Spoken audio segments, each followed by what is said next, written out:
Hi, I am Dr. Pandurangar, Assistant Professor, Department of Studies in Economics, Visvesvaraya Sri Visvesvaraya University, Bellary.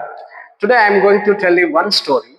This story is on before 5-year plans, we have forgotten the blueprint of India's economy.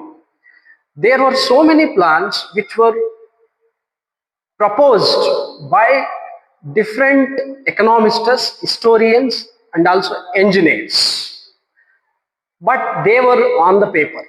So let us understand what were the plans were proposed by Indian nationalists, economists, engineers, and socialists before the 5-year plans. From 1934 to 1950, this period is referred as intellectual laboratory because before the establishment of the planning commission or before announcement of the 5-year plans, a mixed economy concept was proposed by different economists in their own plans. These are the 5 blueprints of India's economy planning which were existing on paper before 1950, but they were not in force because we were under the clutches of British. These were the plans were proposed by different economists, different socialists, and even engineers also. The first foremost important plan was proposed in 1934. It is known as the Planned Economy for India. And the second plan was proposed by leading industrialists in 1944, that is called as the Bombay Plan. The next one is Gandhian Plan, the fourth one is People's Plan, and the fifth one is Sarvodaya Plan. Let us understand in detail about these 5 plans which were existing on paper before the 5-year plans. As I said you, these were the plans which were existing on paper because they were not in the force. These are the 5 proposed plans. Let us understand detail about these 5 proposed plans. In 1934, Sir Visvesvaraya had proposed for the first time about the planning concept in India in his book. It is called as a Planned Economy for India.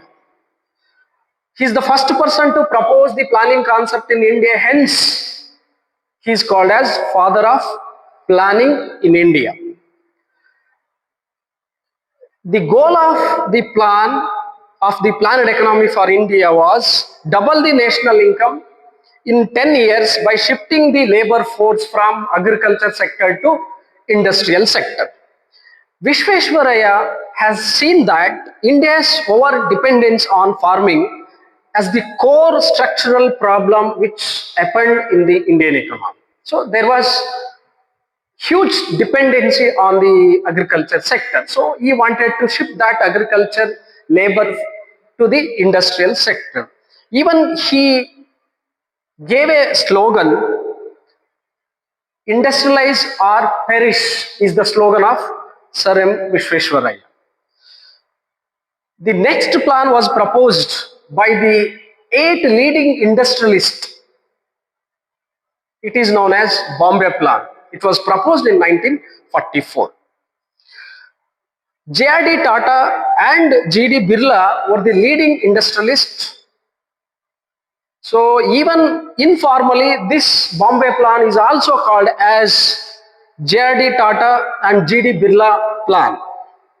The Bombay Plan was a development blueprint prepared by the 8 leading Indian industrialists that advocated a mixed economy, state-led industrialization, and economic planning for independent India.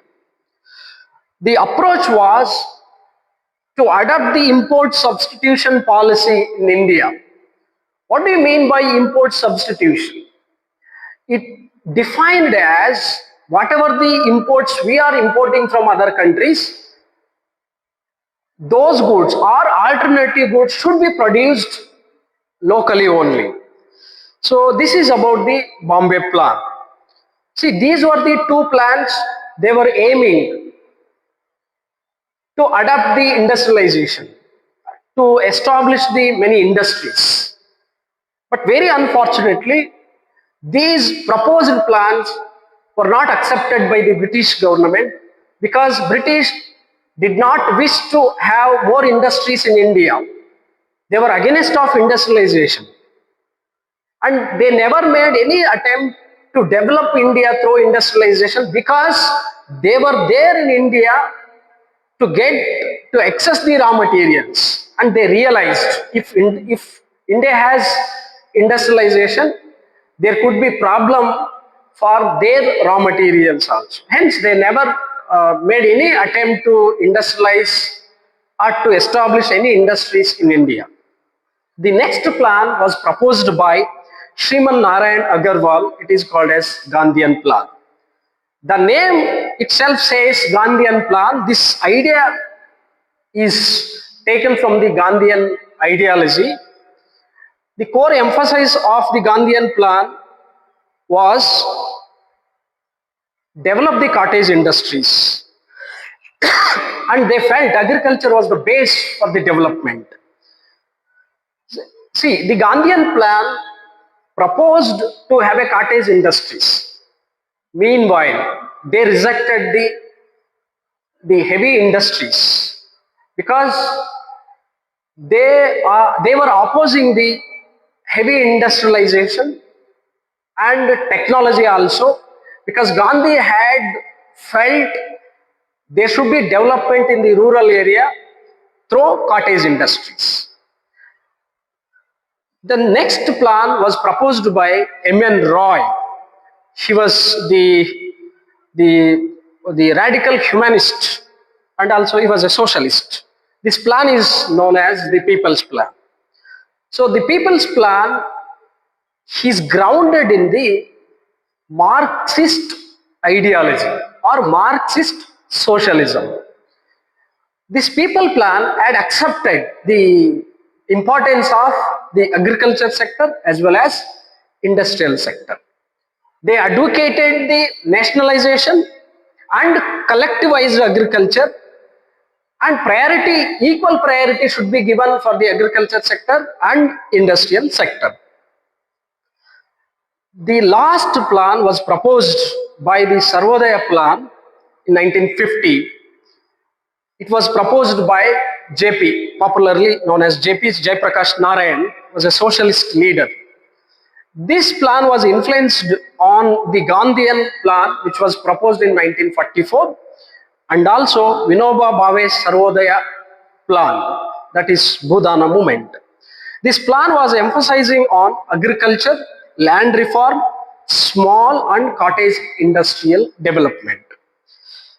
These are the major proposed plans were existing on paper, but they were not in force because of we were under the clutches of British.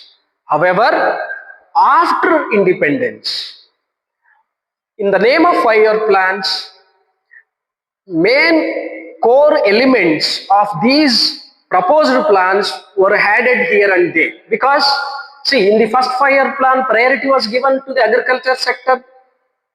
The second 5-year plan, the priority was given to the industrial sector. So here and there, these major proposed 5-year plans were adopted after independence. So this is the story of the before 5-year plans. So it is about these 5 visionary framework of the plans which were proposed before 1950. And I'm going to have a next class on era of 5-year plans. Thank you so much for watching this video, and the PPT is available in the description box. Thank you.